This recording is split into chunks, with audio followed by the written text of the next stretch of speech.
Domi já chegou por aqui, tô sabendo que tem corintiano muito comemorando até hoje, né? Ela já deu uma antecipada na prévia. Conta tudo, então, do esporte pra gente. Domi, é com você. Obrigada, Gabi. A gente já deu um spoiler de tudo que rolou no final de semana e agora a gente mostra todos os detalhes. Como a Gabi falou, o final de semana teve decisão da Copa do Brasil. Corinthians e América Mineiro se enfrentaram por uma vaga na semifinal da competição. E o resultado não poderia ter sido outro.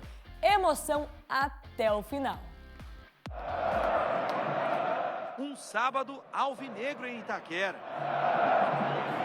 Para os corintianos, aqueles que se definem como sofredores e com orgulho. A própria fiel torcida gosta de dizer que cresce na adversidade. E tem sido sempre assim em 2023. Na Copa do Brasil, depois de passar nos pênaltis por Remo e Atlético Mineiro, precisava virar o duelo diante do América. E conseguiu de novo, nos pênaltis. Antes disso, o Corinthians tinha que ganhar o jogo, porque o América havia vencido o primeiro confronto em Belo Horizonte por 1-0. Mas o placar só foi construído na segunda etapa. Renato Augusto fez o primeiro de cabeça. Yuri Alberto se esticou todo para ampliar. Benítez, em um lindo gol, diminuiu para o Coelho. O terceiro do Timão nasceu de um escanteio batido pelo estreante do dia. O paraguaio Rojas levantou, Gil desviou e Roger Guedes recolocou o Timão na frente. Mas o América levou a decisão para os pênaltis com outro belo gol, dessa vez de Mastriani. 3-2 no tempo normal. Daí foi a vez de Cássio brilhar. Foram duas defesas. Depois que Marcinho isolou a cobrança. Vitória do Corinthians e a vaga nas mãos.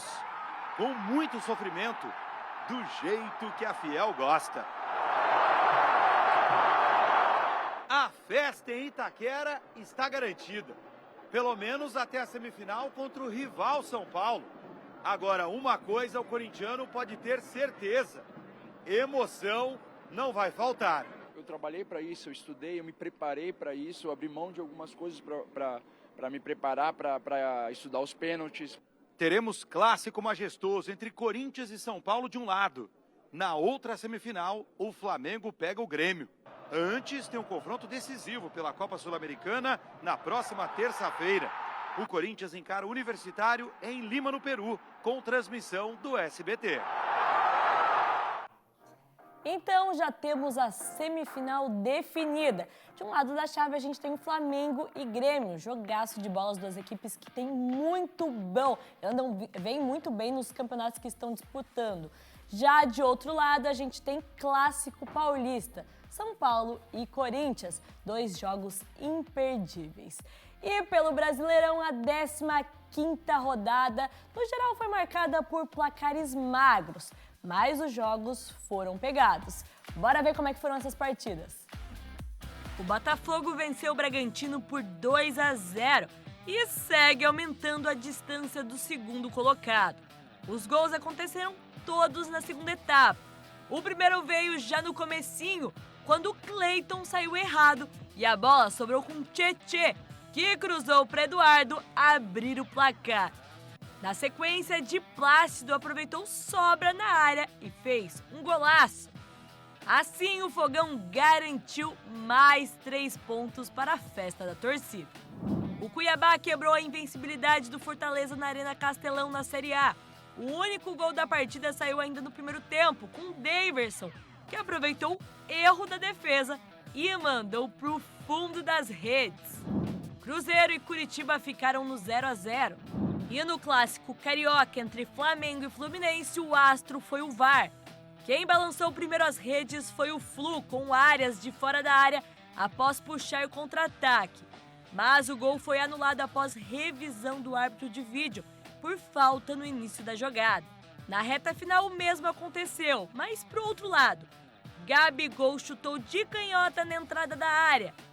Fez o gol e o juiz foi chamado para revisar uma falta de Pablo em Cano na origem do lance. Fim de jogo, 0-0 no placar. E no Clássico Paulista entre São Paulo e Santos, o que não faltou foram gols. O tricolor estreou o marcador com Caleri de pênalti. O argentino ainda ampliou com um gol de cabeça no final da etapa inicial. Depois do intervalo ainda teve mais. Davi se lançou para o meio da área e completou o cruzamento de Rodrigo Nestor. E Alexandre Pato tabelou dentro da área e ampliou para o São Paulo. E nos acréscimos, Marcos Leonardo diminuiu para o Santos de pênalti. Fim de jogo, 4 São Paulo, 1 Santos. Com estreia de Vidal, o Atlético Paranaense derrotou o Bahia por 2-0. O time da casa abriu o placar quando o Kelvin cruzou para Vitor Roque, que pegou de primeira e mandou para as redes. E Eric, de cabeça, ampliou. Inter e Palmeiras ficaram no 0-0. O Colorado foi melhor na etapa inicial, já o Verdão dominou o segundo tempo. Mas no fim, ninguém balançou as redes. Então, bora ver como é que está a tabela de classificação depois dessa 15ª rodada. Líder, vocês já sabem, sem surpresa nenhuma, Botafogo tá voando. Tá na liderança há algumas rodadas e agora ampliou a distância para o segundo colocado, tá com 39 pontos. Na sequência, a gente tem Flamengo com 27, empatou com o Fluminense, ali o Grêmio com 26 e o São Paulo, agora com essa vitória, subiu na tabela de classificação e está com 25 pontos. Na parte de baixo, a gente tem Goiás com 11 pontos, Coritiba também com 11 pontos, Vasco com 9, mesma pontuação de América Mineiro.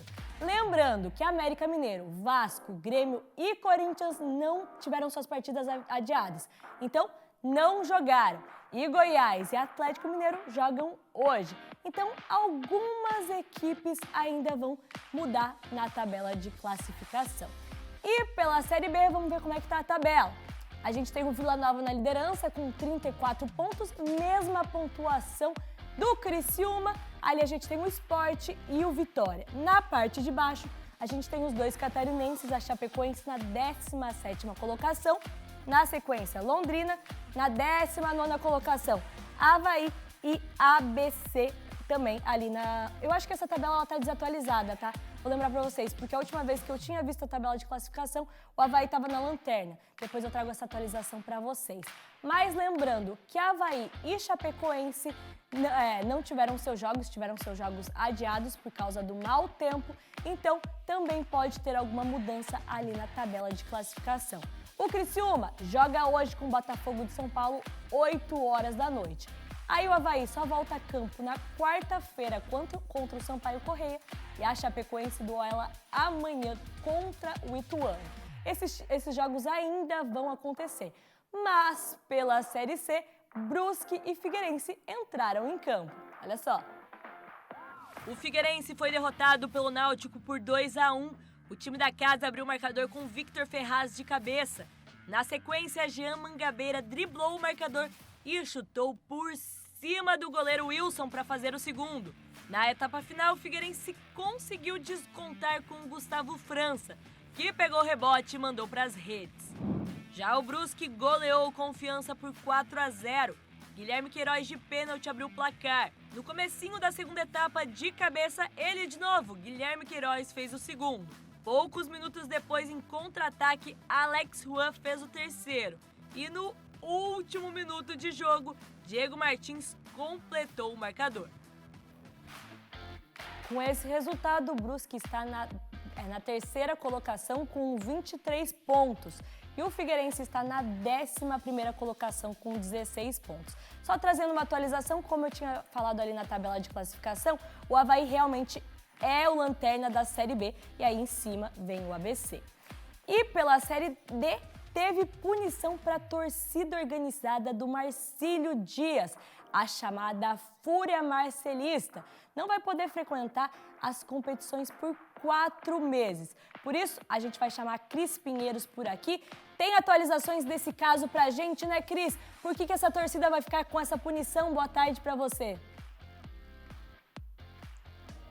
Boa tarde, Domi. Boa tarde a todo mundo. Sim, olha só, Domi, essa decisão foi tomada por conta de consecutivos casos aí de violência envolvendo aí integrantes da torcida Fúria Marcilista, que é a mais tradicional aqui do Marinheiro. O MP, Federação Catarinense de Futebol e a Polícia Militar realizaram essa reunião na última sexta-feira e houve aí essa decisão. Por 4 meses, integrantes da torcida Fúria Marcilista não vão participar das competições, sendo aqui ou em ginásios em todo o país, desde 15 de agosto a 15 de dezembro. O impedimento, Domi, considerou o registro de conflitos com o envolvimento da torcida organizada nos jogos do Marcílio e Avaí, registrados em janeiro, e Marcílio Dias e Camboriú em fevereiro. Ambos os jogos foram realizados aqui no estádio Doutor Hercílio Luz, em Itajaí. Nos registros encaminhados pela Polícia Militar, diversos integrantes da Fúria Marcilista ocasionaram tumulto, atiraram pedras, pedaços de tijolos em direção à torcida adversária e também a órgãos de segurança, e de acordo com a Polícia Militar, chegaram a quebrar ali o muro da arquibancada. Portanto, nos próximos 4 meses, a partir do dia 15 de agosto, integrantes da Fúria Marcilista não vão poder participar aí dos jogos do Marinheiro. O próximo jogo do Marinheiro acontece no dia 3 de setembro contra a Chape em Chapecó, jogo da primeira rodada da Copa Santa Catarina. Volto contigo, Domi. Obrigada, Cris, pelas informações. Então tá aí, Fúria Marcilista, 4 meses sem poder ir ao estádio. Violência nos estádios já tá fora de moda, né, gente? Tem que ser punido mesmo. E outra, tem um convite para vocês. Amanhã tem Corinthians pela Sul-Americana. Jogaço de bola que você confere aqui no SCC SBT. O esporte de hoje vai ficando por aqui. Segundamos, né, Gabi? Sim. Não terminamos com uma notícia tão boa por causa desse lance do Marcílio Dias, que acaba prejudicando o próprio time, né, Dominique? Exatamente. Então tá, beijo, até amanhã. Até amanhã, Obrigada, tchau, tchau. Viu?